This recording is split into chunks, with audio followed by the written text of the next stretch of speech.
اب یہ جو زبان ہے یہ کہاں سے کیسے پہلے ہو سکتا ہے، پہلے اردو میں تو سیدھے یہ آئی نہیں، تو پہلے یہ کس زبان کے زیر اثر آئی ہمارے سامنے؟ فارسی۔ فارسی کے زیر اثر ہی اردو کیا ہے ہمارے سامنے آئی ہے، اور یہ کس سے نکلی ہے؟ تشبیب سے۔ تشبیب کیا ہوتا ہے؟ تشبیب ہوتا ہے، ہمیں اس میں غزل ملتی ہے اور لیکن تشبیب جو ہے وہ قصیدے کا جز ہے۔ یہ جو ہے نا، یہ آپ سے پوچھا جاتا ہے، یہ قصیدے کی ایک اجزا ہے، اس کے 4 اجزا ہوتے ہیں۔ کتنے ہوتے ہیں؟ 4 اجزا ہوتے ہیں اس کے۔ ایک تو ہوتا ہے، یہ آپ کو آگے کے لیے مطلب ٹھیک رہے گا، اس لیے ہم یہاں سمجھ لیں، مشبہ۔ سیکنڈ ہوتا ہے آپ کا مشببہ، اور تھرڈ آپ کا ہوتا ہے وجہ تشبیہ۔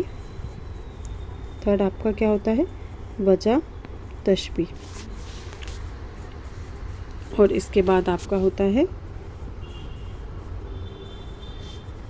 عدد تشبیہ۔ عدد تشبیہ۔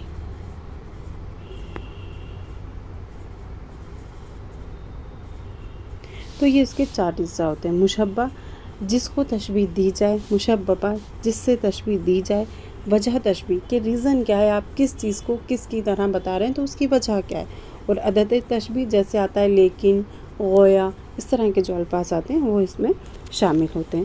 تو جو غزل ملی ہے نا ہمیں، وہ کس سے ملی ہے؟ وہ ہمیں تشبیب سے ہی ملی ہے، اور تشبیب کیا ہے؟ تشبیب قصیدے کا جز ہے۔ اس کے بعد غزل کے موضوع کی بات کرتے ہیں ہم۔ غزل کا موضوع کیا ہوتا تھا؟ پہلے صرف اس میں حسن کی، عشق کی، محبت کی، یہ ساری باتیں اس میں کی جاتی تھی۔ حسن کی، عشق، محبت، یہ سب باتیں کی جاتی تھی۔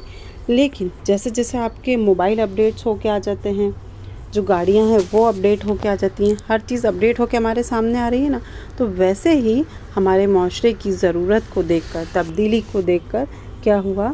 غزل میں بھی تبدیلیاں آئیں، اور اب جو وقت ہے، آج کا جو وقت ہے، اس میں غزل جو ہے وہ ہر موضوع پر لکھی جاتی ہے۔ پہلے کیا ہوتا تھا غزل میں؟ اس میں جو فارسی کا جو ایک اشعار جو ہوتا تھا نا اس کا، وہ کیسا ہوتا تھا؟ وہ فارسی کا ہوتا تھا، اور جو دوسرا مصرع ہوتا تھا یا دوسرا اشعار ہوتا تھا وہ آپ کی اردو کا ہوتا تھا۔ دوسرا والا جو ہوتا تھا وہ اردو کا ہوتا تھا۔ جیسے امیر خسرو کی جو پہلی غزل ہے، آپ نے سنی بھی ہوگی اس کو، امیر خسرو کی پہلی جو غزل ہے وہ کون سی تھی؟ زحال مسکن مقن تغافل، یہ والی جو غزل ہے نا، زحال مسکن مقن تغافل، تفاول، یہ جو ہے یہ ان کی، سوری غلط لکھا ہوا میں نے، تغافل، تو یہ ان کی فارسی کی ہی جو تھی غزل، یہ پہلی غزل ہے کس کی؟ امیر خسرو کی۔ مطلب ان کا جو وقت، ہم جو ٹائم پیریڈ ہے وہ 1325 یا آپ 1200 کے جو 1253 یا 54 کے آس پاس کا جو وقت ہے، یہ ان کی تب کی غزل ہے جو فارسی میں لکھی جاتی تھی۔ اور امیر خسرو سے پہلے کے جو اردو غزل کو ہے نا اردو ادب کے، وہ کون ہیں؟ وہ بھی لکھ لیجئے کہ کس سے؟ امیر خسرو سے پہلے کے ہیں یہ، ہے نا، امیر خسرو سے پہلے کے غزل کو۔ یہ پہلے کے کون تھے؟ سید مسعود سعد سلیمان، سید مسعود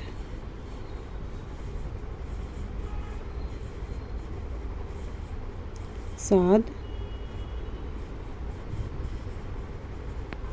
سلیمان، یہ جو ہیں یہ امیر خسرو کے پہلے کے ہیں، اور امیر خسرو کے بعد ہمیں قلی قطب شاہ ملتے ہیں، اور باقاعدہ طور پر اگر ہم دیکھیں تو ہمیں کون ملتا ہے؟ ولی ملتے ہیں۔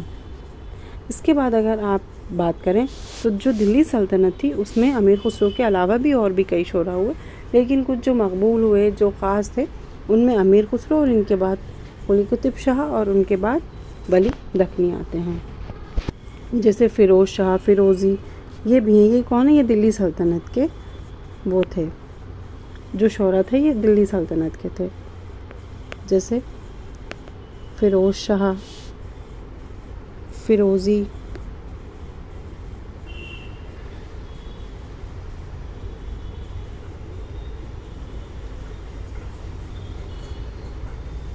مشتاق،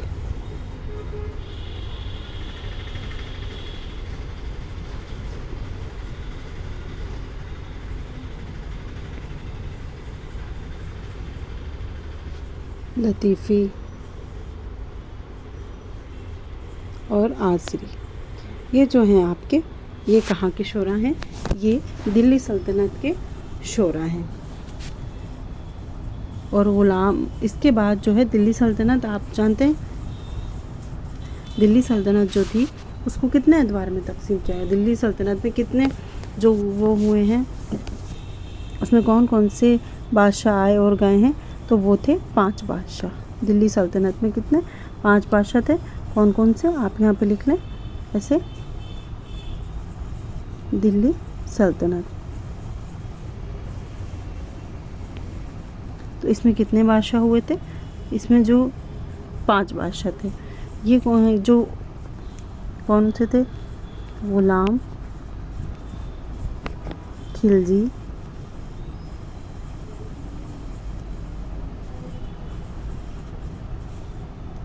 تغلق،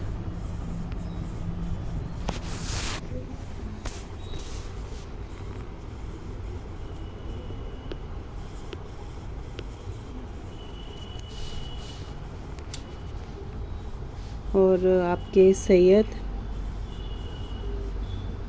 اور اس کے بعد آپ کے لودھی. یہ جو تھے، یہ جو دلی سلطنت کے کو اس میں مطلب یہ لوگ رہے ہیں اور انہوں نے دلی میں سلطنت کی. ان ونش کے لوگوں نے. جو اردو کا غزل کا جو آغاز ہوتا ہے وہ کہاں سے ہوتا ہے؟ دکن سے. اور دکن میں بھی کس دور سے؟ بہمنی دور سے ہوتا ہے. کہاں سے ہوتا ہے اردو شاعری کا آغاز غزل کا؟ دکن سے. اور دکن میں کس دور سے؟ بہمنی دور سے. اس سے غزل کی مطلب اس دور کو، مطلب غزل کا جو آغاز مانا گیا وہ دکن میں بہمنی دور میں مانا گیا. اور اس کو بھی 5 ادوار میں تقسیم کیا ہے، وہ ہم دیکھ لیتے ہیں. آپ اس کا ایک جیسے فلو چارٹ ہوتا ہے نا، وہ ہم بنا لیتے ہیں. 5 ادوار میں اس کو تقسیم کیا ہے.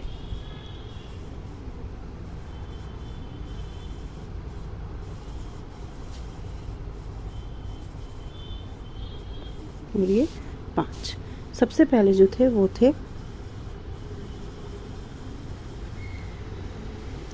عادل شاہی دور. اور دوسرا جو اس کے بعد ہوا وہ ہوا کون سا؟ قطب شاہی دور. اس کے بعد جو ہوا وہ کون سا دور ہوا؟ نظام شاہی دور. نظام شاہی دور. اس کے بعد پیدر شاہی دور.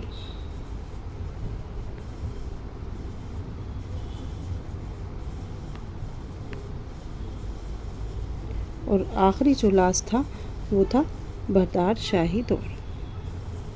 بہرار شاہی دور. بہمنی دور کو ان 5 ادوار میں تقسیم کیا گیا ہے. اور دکن میں جو اردو کو اور غزل کو جو سب سے زیادہ فروغ ملا وہ کن 2 دور میں ملا تھا؟ وہ ملا تھا عادل شاہی دور میں اور دوسرا قطب شاہی دور میں. ان 2 دور میں اردو غزل کو سب سے زیادہ فروغ حاصل ہوا ہے.